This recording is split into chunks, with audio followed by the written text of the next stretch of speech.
ওনার মাথায় আঘাত লেগেছে, তেমন কোনো কিছু হয়নি। তবে পেশেন্টের উপর খেয়াল রাখবেন, ওনাকে উত্তেজিত হতে দিবেন না। উনি যা চায় তাই করার চেষ্টা করবেন। ওনাকে সম্পূর্ণ টেনশন মুক্ত রাখবেন, হাসি খুশি রাখার চেষ্টা করবেন। এখন আসি। আদ্রিয়ান ডাক্তারকে থ্যাঙ্কস জানায়। মিসেস আদিবাকে কেবিনে শিফট করলে সবাই মিসেস আদিবার সাথে দেখা করতে যায়, শুধু তনিমা ছাড়া। সবাই দেখা করে বাইরে চলে আসলে সবার শেষে তনিমা কেবিনে যায়। তনিমাকে দেখে উঠে বসার চেষ্টা করে, কিন্তু তনিমা ওনার পাশে গিয়ে ওনাকে উঠতে বারণ করে আর জানতে চায় পড়ে গেল কি করে। কিন্তু মিসেস আদিবা তনিমাকে উল্টো প্রশ্ন করে, দিদিভাই কই? ও ঠিক আছে তো? ওর কোথাও ব্যথা লাগেনি তো? আমি কি জিজ্ঞেস করছি তুমি পড়ে গেলে কি করে?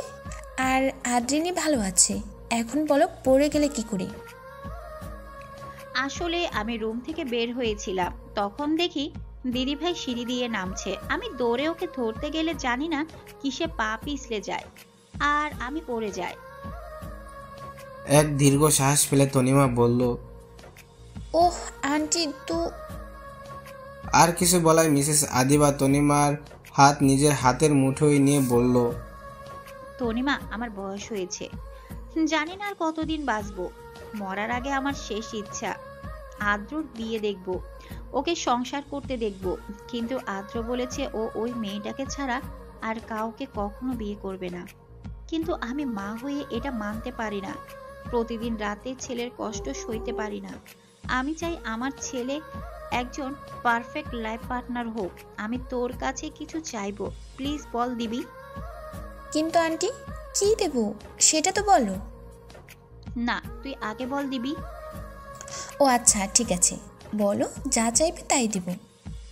মিসেস আদিবা তনিমার হাত আরো শক্ত করে ধরে বলল, তুই প্লিজ আমার ছেলেটাকে বিয়ে কর। তনিমা মিসেস আদিবার কথা শুনে সঙ্গে সঙ্গে হাত দুটো টান দিয়ে জড়িয়ে নেন।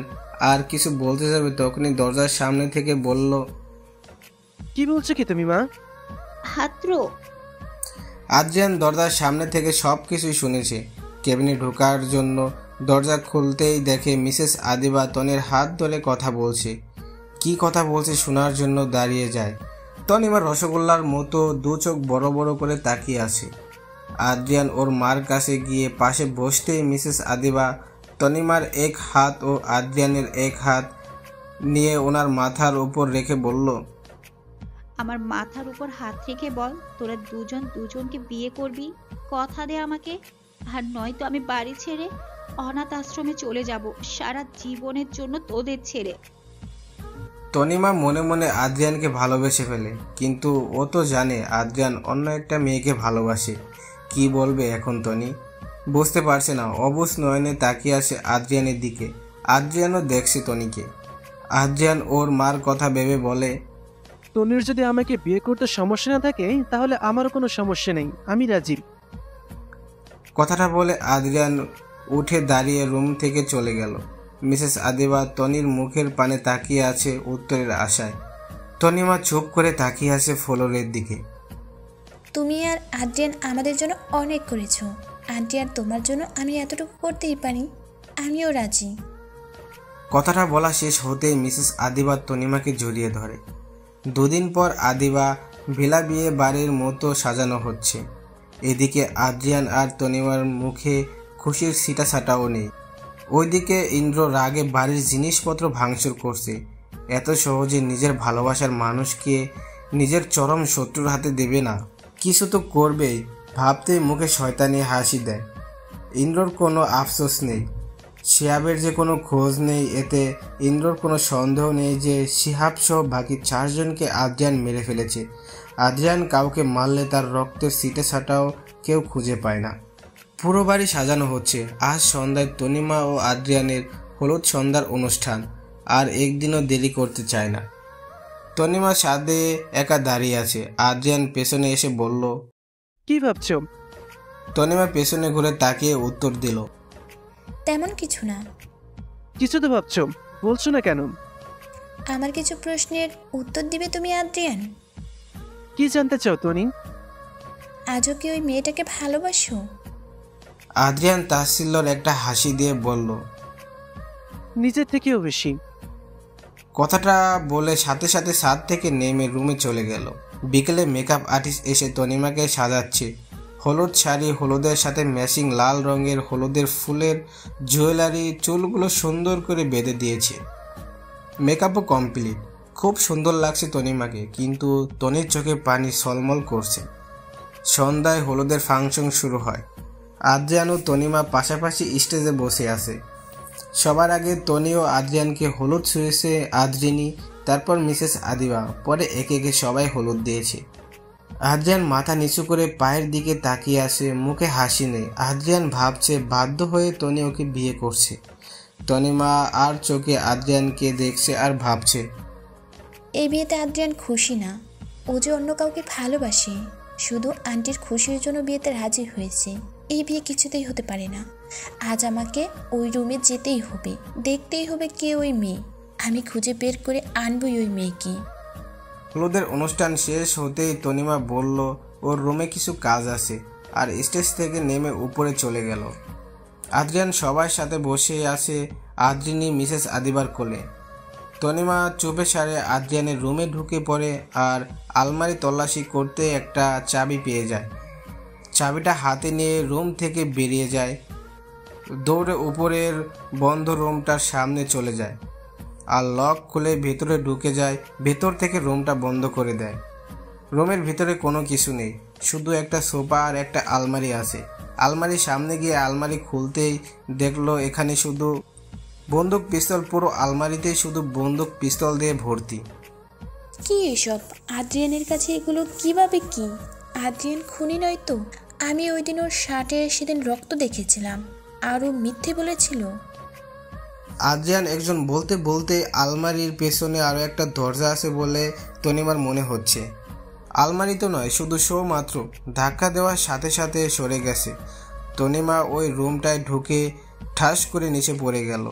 পুরো রুম ঘুটঘুটে অন্ধকার, আর নিচে মনে হচ্ছে অনেক কিছু পড়ে আছে, যার সাথে পা লেগে তনিমা পড়ে গেছে।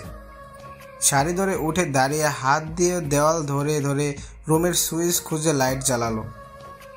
হাতে তনিমার একটা পিস্তল। আদ্রিয়ানকে প্রশ্ন করার জন্য এইগুলো পিস্তলের মানে কি। লাইট অন করে পেছনে ঘুরতেই যেন তনিমার মাথায় আকাশ পাহাড় পর্বত তিনটায় ভেঙে পড়ল। এসব কি? তনিমা পুরো রুমটায় চোখ বোলাচ্ছে। তনিমা ও নিজের চোখে বিশ্বাস করতে পারছে না। পুরো রুমে শুধু তনিমার পেন্টিং। ফ্লোরে এক পাশে পেন্টিংয়ের ব্রাশগুলো রাখা আছে। কি মানে কি বুঝতেই পারছে না তনিমা। সবগুলো ছবি ধরে ধরে দেখছে আর হাঁটছে। হাঁটতে হাঁটতে রুমের এক কোণায় চলে আসলো আর একটা পেন্টিংয়ের মধ্যে নজর পড়ল, যেটা ছিল সাদা কাপড় দিয়ে ঢাকা। তনিমা কাপড়টা সরাতে আরও অবাক হলো, সাথে 440 ভোল্টের শক খেলো। পেন্টিংটা সেই দিনের মতো যেদিন তনিমা বাসে ওঠার জন্য দাঁড়িয়ে যাচ্ছিল, আর গা থেকে ওড়না ওড়ে একটা বাইকার ছেলের উপর পড়ে। ছেলেটা ওড়নাটা ওর শোলের সাথে মিশিয়ে আই লাভ ইউ বলে ওড়নাটা নিয়ে চলে যায়। পেন্টিংয়ে তেমনই আর্ট করা একটা মেয়ে রাস্তার মধ্যে দাঁড়িয়ে আছে, সাথে একটা বাস, আর বাইকে ছেলে মুখের ওড়না। তনিমার সন্দেহ হয় রুমে ওর ছবি দেখে আর পেন্টিংটা দেখে 50% শিওর হয় ওই ছেলেটা আদ্রিয়ান হতে পারে, কিন্তু 100% শিওর তো নয়। ভেবেই পাশে ঘুরে আর দেখে একটা টেবিলের উপর সুন্দর একটা কাচের বক্সের ভেতর তনিমার সেই ওড়নাটা, যেটা ওই বাইকার নিয়ে পালিয়ে গিয়েছিল। তনিমা গানটা টেবিলের উপর রেখে কাচের ভেতর থেকে ওড়নাটা বের করে এদিক সেদিক উল্টিয়ে পাল্টিয়ে দেখছে। এদিকে তনিমার চোখের কার্নিশ বেয়ে পানি পড়ছে। চোখের পানি মুছে নিয়ে বলল, এত ভালোবাসো তুমি আমাকে আদ্রিয়ান, আর এই এত বছর একটুও বুঝতে দাওনি। কথাটা বলে রুম থেকে ওড়নাটা নিয়ে দৌড়ে বেরিয়ে আসছে। সিঁড়ি দিয়ে নেমে নিচে এসে তনিমা আদ্রিয়ান বলে চিৎকার দেয়। সবাই তনির দিকে তাকালো। তনিমা কাঁদছে, তনিমার 2 হাত পেছনে। আদ্রিনী এখন আদ্রিয়ানের কোলে। আদ্রিয়ান তনিমার দিকে তাকিয়ে দেখলো তনিমা কাছে। এক পা তনির দিকে এগোতে যাবে, তখনই পুরো বাড়ি অন্ধকার হয়ে গেল। বাড়ির মেন সুইচ অফ করে দিয়েছে কেউ। সবাই চিল্লাচিল্লি করছে, লাইট অফ হলো কেন? আবির আর প্রহর মেন সুইচ চেক করে দেখে অফ করা। অন করে দিতেই পুরো বাড়ি আবারও আলোয় আলোকিত হয়ে যায়। এদিকে লাইট আসতে আদ্রিয়ান সামনে তাকিয়ে দেখলো তনিমা যেখানে দাঁড়িয়েছিল সেখানে তনিমা নেই। কোথায় গেল তনিমা? শুরুতে স্বাভাবিক ছিল, কিন্তু যখন পুরো বাড়ি খুঁজে তনিমাকে খুঁজে পেল না, তখন আদ্রিয়ান থমকে গেল। পাশে দাঁড়িয়ে থাকা আবির আর প্রহরকে উদ্দেশ্য করে বলল, কোথায় গেল টনি? হঠাৎ এসে ডাক দিল, তখন লাইট চলে গেল। লাইট আসতেই তানিমা গায়েব হয়ে গেল। এটা কোনো কোইন্সিডেন্স না আবির? কথাগুলো শেষ হতে আদ্রিয়ানের ফোন বেজে ওঠে। আদ্রিয়ান প্যান্টের পকেট থেকে ফোন বের করে মুখের সামনে ধরতেই দেখলো আননোন নাম্বার। হঠাৎ আননোন নাম্বার থেকে কল দেখে ভুরু কুঁচকে তাকিয়ে আছে ফোনের দিকে। আবির আর প্রহর আদ্রিয়ানকে ডেকে কল রিসিভ করতে বলে, আর ওদের বলায় কল রিসিভ করে ফোন কানের সাথে লাগাতেই ফোনের বিপরীত সাইড থেকে এক চেনা আওয়াজ ভেসে আসলো। কেমন আছিস আদ্রিয়ান? আদ্রিয়ান দাঁতে দাঁত চেপে বলল, তুই? হ্যাঁ আমি। আমার কণ্ঠ মনে আছে দেখছি। যাই হোক, তোকে একটা নিউজ দেওয়ার জন্য ফোন দিয়েছি। তুই যাকে হর্ন হয়ে খুঁজছিস, তোর জান পাখি এখন আমার কাছে।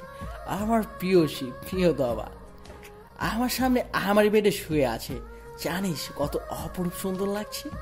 আমি ওর উপর থেকে চোখই সরাতে পারছি না। ইচ্ছে করছে এই রূপবতী মেয়েটাকে ইচ্ছে মতো আদর করতে। ইন্দ্র, আমার জান পাখিকে ছোঁয়ার চেষ্টাও করবি না। তোর ওই নোংরা হাত দিয়ে ওকে টাচ করলে তোর হাত আমি কেটে কুত্তাকে খাওয়াবো। আবির পর অবাক হয়ে তাকিয়ে আছে আদ্রিয়ানের দিকে। তনিমা ইন্দ্রর কাছে পৌঁছালো কিভাবে ভাবছে দুজনেই। ওইদিকে ইন্দ্র শব্দ করে হাসছে। হাসি থামিয়ে বলল, চিন্তা করিস না, আমারই হবু ও, তাই আমি টাচ করতেই পারি। আর কোথায় কোথায় টাচ করবো ভাবতেও পারছিস। আজ তো আমার ফুলসজ্জা তোর না হওয়া বউয়ের সাথে, আর কাল বিয়ে। একবার ফুলসজ্জা হয়ে গেলে তারিমা আমাকে বিয়ে করতে বাধ্য হবে। আর হ্যাঁ, এত সুন্দর রূপবতী কন্যাকে তুই ডিজার্ভ করিস না। ও তো শুধু আমার। আর আজ রাতেই তানিমাকে আমি সম্পূর্ণরূপে নিজের করে নেব। আর তোর তো করার কিছুই নেই, বসে বসে আঙ্গুল চোষ, আর নয়তো ললিপপ খা, বুঝলি? হাসতে হাসতে কথাগুলো বলছে। এইদিকে আদ্রিয়ান ফোন কানে লাগিয়ে ওর সাথে কথা কাটাকাটি করছে। সাথে বাড়ি থেকে বেরিয়ে গাড়িতে উঠে প্রহর গাড়ি চালাচ্ছে। আদ্রিয়ান ফোনে ভকভক করছে। আবির ল্যাপটপে ইন্দ্রর কল ট্রেস করার চেষ্টা করছে। তনিমাকে নিয়ে ইন্দ্র কোথায় গেছে? আবির চোখ দিয়ে ইশারা করে, মানে কোথায় আছে জেনে গেছে। ওইদিকে ইন্দ্র বলছে, তুই আমাকে খুঁজেও পাবি না, বুঝেছিস? আর তোর জন্য একটা ভিডিও পাঠাচ্ছি, বসে বসে দেখ। আর আমাদের ফুলসজ্জায় ডিস্টার্ব করার কথা ভাবিস না, বুঝলি? ইন্দ্র, তোদের দিকে টাচ করবি না তুই, তাহলে আমি তোকে। কথাটা শেষ করতেও দিল না। ইন্দ্র কল কেটে দেয়। হাতের ফোনটা মাটিতে আছাড় মেরে ভেঙে ফেলে। এতদিন পর তনিমা ওর সামনে শুয়ে আছে। বেডের উপর সোজা হয়ে শুয়ে আছে তনিমা। ইন্দ্র তনিমার দিকে ঝুঁকে কিছুক্ষণ তনিমার মুখের দিকে তাকিয়ে থাকে। তারপর সরে গিয়ে সোফার উপর পায়ের উপর পা তুলে বসে মদ ও বিয়ারের বোতল নিয়ে গ্লাসে ঢেলে গিলছে আর তনির দিকে তাকিয়ে আছে। ফোনের ভিডিও প্লে করতেই দেখলো তনিমাকে দুই পাশে দুজন ছেলে ধরে রেখেছে। আর রুদ্র বলছে, খুব শখ তোর বড়লোক ছেলেকে বিয়ে করার, আর এতদিন তো রক্ষিতা হয়েছিলি। সেটা রুদ্র, তোর মতো খারাপ আদ্রিয়ান না, ও লাখে একজন, বুঝেছিস?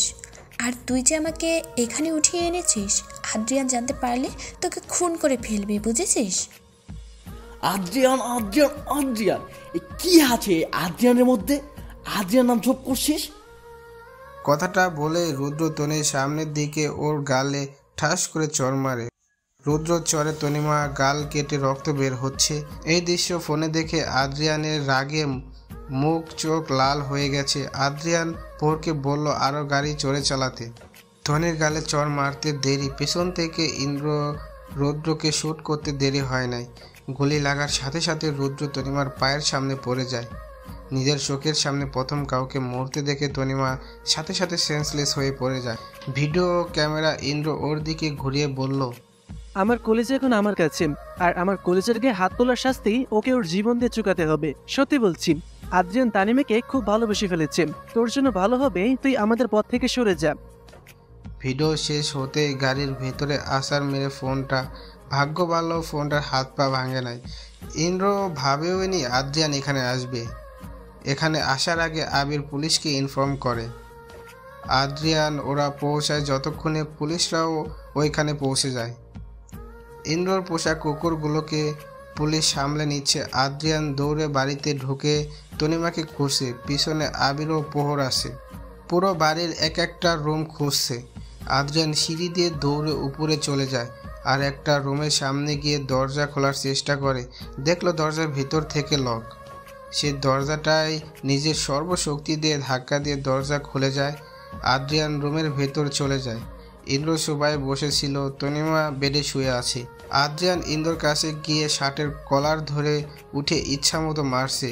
এমনিতেও বেয়ার মদ সাইপাস খেয়ে মাতাল হয়ে আছে, তবু অতটা না যে শুধু মায়েরই খাবে, উল্টো কয়েকটা ঘুষি আদ্রিয়ানকেও দেয়। আর আদ্রিয়ান এমনিতেই চোটে ছিল, তখন তো আরও বেশি রেগে গেল। মারতে মারতে নাক মুখ দিয়ে রক্ত বের করে ফেলেছে। মাটিতে ফেলে উপরে বসে মারছে। পেছন থেকে আবির আর প্রহর এসে আদ্রিয়ানকে ওর উপর থেকে সরানোর চেষ্টা করছে, কিন্তু পারছে না।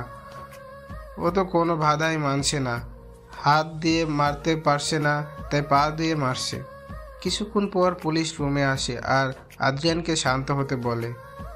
আইপিএস অফিসার ঋষি চৌধুরী, আদ্রিয়ান, আবির, প্রহর ওদের বন্ধু। আদ্রিয়ানের সকল কাজের ইনফরমেশন ঋষির কাছে আসে। আদ্রিয়ান যে কোনো মিশনে গেলে ঋষিকে ইনফর্ম করেই যেত। মানুষও আইনের আড়ালে পুলিশের অনেক সাহায্য করেছে। আদ্রিয়ান অনেক পাপীকে পুলিশের হাতে ধরিয়ে দিয়েছে নিজের জীবনের ঝুঁকি নিয়ে। ঋষি এসে আদ্রিয়ানকে শান্ত হতে বলে আর তনিমাকে নিয়ে বাড়িতে যেতে বলে। তাছাড়া বাকিটা ও দেখে নেবে। ঋষির কথা শেষ হলে আদ্রিয়ান শান্ত হয়। আদ্রিয়ানের পরনের হলুদের শেরওয়ানিতে রক্ত লেগেছে, খুলে সেটা সেখানে ফেলে দেয়। পানি দিয়ে হাত ধুয়ে তনিমার কাছে গিয়ে বলে, জান পাখি উঠো, দেখো আমি চলে এসেছি তোমাকে নিতে, উঠো প্লিজ, চোখ খোলো। এদিকে ইন্দ্র চোখ খুলে ফ্লোরে পড়া থাকা ছুরিটা হাতে নিয়ে আদ্রিয়ানের পেছন থেকে পিঠে ঢুকিয়ে দিতে গেলেই ঋষি ইন্দ্রর পিঠে গুলি করে বোঝায় ইনকাউন্টারে মারা গেছে। আদ্রিয়ান তনিমাকে কোলে তুলে নিয়ে বাড়ি থেকে বেরিয়ে গাড়িতে উঠে পিছনের সিটে বসে আদ্রিয়ান জড়িয়ে ধরেছে তনিমাকে। তনিমার মাথা আদ্রিয়ানের বুকের বাঁ পাশে। ফ্রন্ট সিটে প্রহর, ড্রাইভিং সিটে আবির। বাড়ি আসতে আসতে রাত 3টা বেজে যায়। বাড়ির সামনে এসে গাড়ি থামাতে আদ্রিয়ান তনিমাকে কোলে তুলে গাড়ি থেকে নামিয়ে বাড়ির ভেতরে নিয়ে যায়। টনিকে টনির রুমে শুয়ে দেয়। পুরো রাত আদ্রিয়ান তনিমার মাথার পাশে বসে থাকে। ঠোঁটের কোণে কেটে যাওয়া জায়গাতে মলম লাগিয়ে দেয়, মাথায় হাত বুলিয়ে দেয়। তারপর তনিমার এক হাত আদ্রিয়ানের হাতের মুঠোয় নিয়ে এক নজরে তনির মুখের দিকে তাকিয়ে আছে। চোখের কার্নিশ বেয়ে এক ফোঁটা পানি গড়িয়ে পড়ে। পরের দিন সকালে তনিমার এখনও জ্ঞান ফিরেনি। সকাল হতে আদ্রিয়ান প্রহরকে হাসপাতালে পাঠায় ডাক্তারকে বাড়িতে নিয়ে আসার জন্য। ডাক্তার বাড়িতে এসে তনিমার চেক আপ করে চলে যায়। যাওয়ার আগে বলে যায় তেমন কিছুই হয়নি, ভয়ের জন্য সেন্সলেস হয়ে গেছে, কিছুক্ষণের মধ্যে জ্ঞান ফিরে আসবে, ভয় পাওয়ার কিছু হয়নি। সবাই তনিমার পাশে বসে আছে। আদ্রিয়ান রুমের দরজার সাথে হেলান দিয়ে দাঁড়িয়ে আছে। কিছুক্ষণ পর রুম থেকে বের হয়ে উপরে চলে যায়। উপরে আসতে আদ্রিয়ান অবাক হয়, চাবি তো ওর কাছে, তাহলে এই বন্ধ রুমের দরজা খোলা কেন? কে খুললো? চাবি পেল কোথায়? মানে আমার অনুপস্থিতিতে কেউ আমার রুম থেকে এক্সট্রা চাবি নিয়ে দরজা খুলে ভিতরে ঢোকে? ও নো! তাড়াতাড়ি রুমের ভেতরে ঢুকে দেখে সিক্রেট রুমের দরজা খোলা। আলমারি, বন্দুক, পিস্তল সবকিছু এদিক ওদিক পড়ে আছে। আদ্রিয়ান ছুটে রুমে ঢুকে দেখে এখানে সব কিছুই ঠিক আছে। তখনই রুমের কোনায় তাকাতে লক্ষ্য করলো সাদা কাপড় দিয়ে ঢাকা পেন্টিংটার কাপড় নিচে পড়ে আছে, আর সাথে কাচের মধ্যে তনির ওড়নাটাও নেই। ওড়না নেই দেখে পুরো রুম তন্ন তন্ন করে খোঁজে, কিন্তু পায় না। কপালে হাত দিয়ে রুম থেকে বেরিয়ে সিঁড়ি দিয়ে নেমে তনির রুমের দিকে আসছে। এদিকে তনিরও জ্ঞান ফিরে এসেছে মাত্রই। আদ্রিয়ান রুমে ঢুকে মিসেস আদিবার উদ্দেশ্য বলে, মা, আমার উপরের রুমে কে গিয়েছিল? কথাটা বলে বেডের দিকে তাকিয়ে দেখে তনিমা বসে আছে। আদ্রিয়ান তনির দিকে তাকিয়ে আছে। টনি আদ্রিয়ানকে দেখে বিছানা থেকে উঠে আদ্রিয়ানের সামনে গিয়ে দাঁড়ায় আর বলে, আপনি কে? আমি কে মানে? আর আমাকে তুমি আপনি করে বলছো টনি? আপনি কে আমি জেনে গেছি। আপনার এই মুখোশের আড়ালে লুকিয়ে রাখা আসল চেহারা আমি জানতে পেরে গেছি কাল রাতে ইন্দুর কাছে। কি বলেছে টনি তোমাকে ইন্দ্র? বিশ্বাস করো টনি, আমি জানি না ইন্দ্র তোমাকে কি বলেছে, কিন্তু আমি খারাপ নই টনি। আমি জানি তুমি খারাপ না আদ্রিয়ান, তুমি অনেক ভালো। তোমার মতো মানুষ হয় না। কিছুক্ষণের জন্য আমি তোমাকে ভুল বুঝলেও পরে ইন্দুর মুখে তোমার সব সিক্রেট মিশনের কথা শুনে আমার তোমার প্রতি গর্ববোধ হচ্ছিল। তুমি সত্যিই অসাধারণ। কিন্তু আদ্রিয়ান, আমাকে মাফ করে দাও, আমি তোমাকে বিয়ে করতে পারবো না। তুমি অন্য কাউকে ভালোবাসো আর তার সাথে তুমি খুশি থাকবে, তাই আমি সাজেস্ট করব ওই মেয়েকে খুঁজে বের করে তার কাছে ফিরে যাও। আর শুধু আন্টির কথা ভেবে আমাকে বিয়ে করতে হবে না। আমরা সবাই জানি তুমি শুধু তাকেই ভালোবাসো। প্লিজ আদ্রিয়ান, নিজের হাতে নিজের জীবন নষ্ট করো না।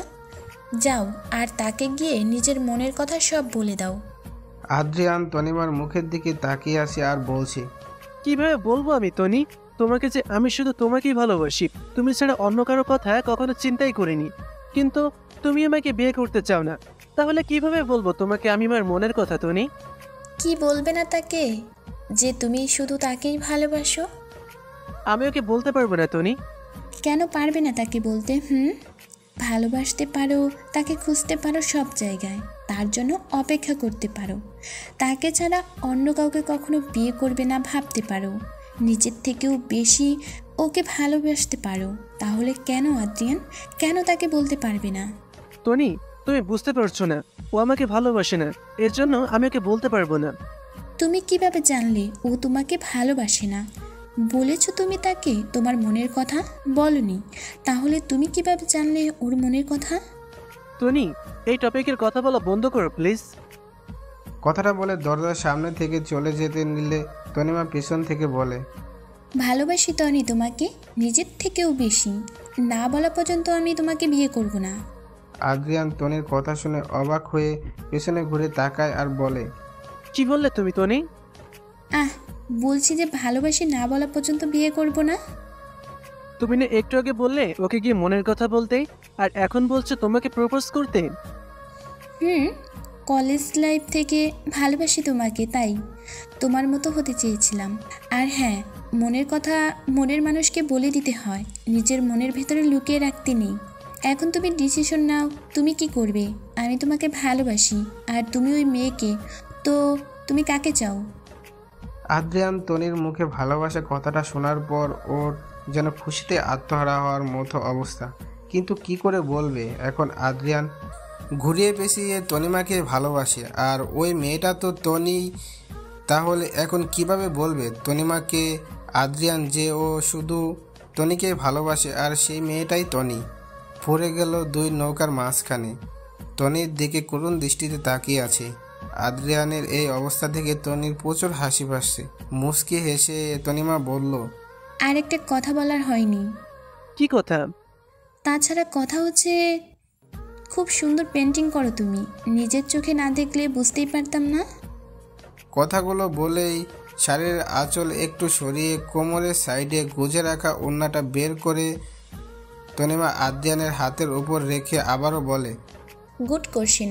তোমার বন্ধ রুমে আমি গিয়েছিলাম, পরে জানতে পারি তোমার বন্ধ দরজার পেছনে লুকিয়ে রাখা ভালোবাসার মানুষটা আমি। তাই কাল রাতে ছুটে গিয়েছিলাম তোমার কাছে সত্যিটা জানার জন্য। এতদিন কেন বলনি? আর তখনই সব অন্ধকার হয়ে যায় আর কেউ পেছন থেকে আমার মুখ চেপে ধরে, তারপর তো জানোই। আদ্রিয়ান অবাকের উপর চরম অবাক। আদ্রিয়ান তনিমার দিকে তাকিয়ে আছে, চোখ বেয়ে এক ফোঁটা পানি গড়িয়ে পড়ল। তনিমা আদ্রিয়ানের গাল বেয়ে পড়া পানিটা হাত দিয়ে মুছে বলল, আমিও তোমাকে ভালোবাসি, কিন্তু তুমি প্রপোজ না করলে বিয়ে করব না। আদ্রিয়ান অন্যদিকে ঘুরে হেসে দেয় আর তনির দিকে ঘুরে সাথে সাথে টনিকে টেনে ওর গায়ের সাথে মিশিয়ে নিয়ে জড়িয়ে ধরে তনিমাকে। এত বেশি ভালোবাসতে আমায়? এত ভালোবাসা পাওয়ার যোগ্য আমি আদ্রিয়ান? এত কেন ভালোবাসতে আমাকে? আদ্রিয়ান তনিমাকে সিঁড়ি দিয়ে ওর সামনে দাঁড় করায় আর গালের পানি মুছে দিয়ে কপালে আলতো করে চুমু দিয়ে বলে, জান পাখি, তুমি এর থেকেও বেশি বেশি বেশি ভালোবাসা ডিজার্ভ করো। আর একবার বিয়ে হতে দাও, ভালোবাসার অভাব হবে না আমাদের জীবনে। অনেক বেশি ভালোবাসবো তোমাকে টনি, সত্যিই তোমাকে নিজের থেকে বেশি ভালোবাসি। আমার জীবনের ফার্স্ট প্রায়োরিটি আমার মা, তারপর সেকেন্ড হচ্ছে তুমি আর আদ্রিয়ানি। তোমাদেরকে নিয়ে আমার জীবন পরিপূর্ণ। খুব ভালোবাসি টনি। কথাগুলো বলে আবারও টনিকে জড়িয়ে ধরে আদ্রিয়ান। তনিমা আদ্রিয়ানকে জড়িয়ে ধরে।